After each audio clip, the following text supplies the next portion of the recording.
मैं सुशील कुमार वर्मा एडवोकेट, संस्थापक लक्ष्मी पूजा महासमिति जौनपुर। अब लक्ष्मी पूजा महासमिति जौनपुर के बारे में मैं ये बताना चाहता हूँ कि वर्ष 1984 के पहले मेरी मुलाकात गोरखपुर में कुछ रिश्तेदारों से हुई। मैं वहाँ गया, उसके बाद मैंने देखा वहाँ दीपावली के मौके पर लक्ष्मी पूजनोत्सव के प्रतिमा स्थापित की जाती थी, विसर्जन भी होता था। तो मेरी समझ में ये बात नहीं आई। मैंने सोचा कि दुर्गा पूजा का ही माहौल है। उसके बाद मैं बस्ती आया, बाराबंकी आया, तो मैंने वहाँ भी इस प्रथा को देखा।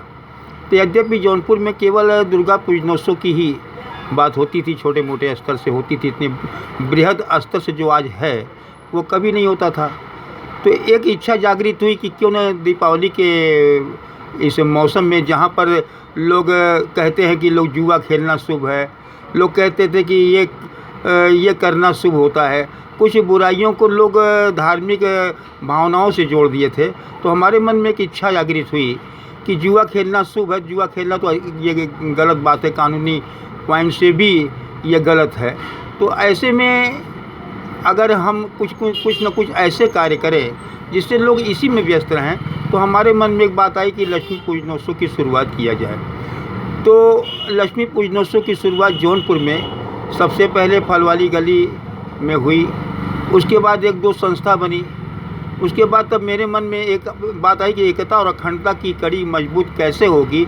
कोई अपने मन से विसर्जन कर रहा है, कोई इधर जा रहा, कोई उधर जा रहा है।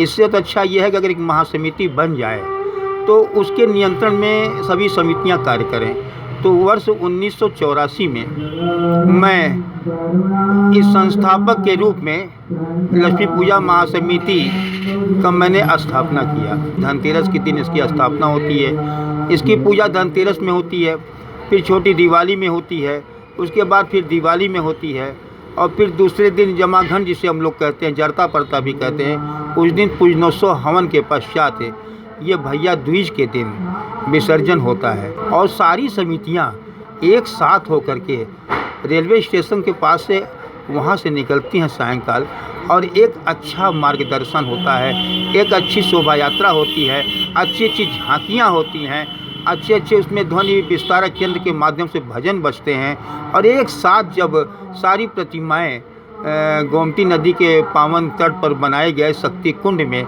जब विसर्जित की जाती हैं, तो बहुत ही अच्छा एक माहौल होता है। धार्मिक अनुष्ठान का एक माहौल बढ़िया होता है। जगह जगह पर कैंप लगे होते हैं, जगह जगह पर लोग इसकी पूजा करते हैं।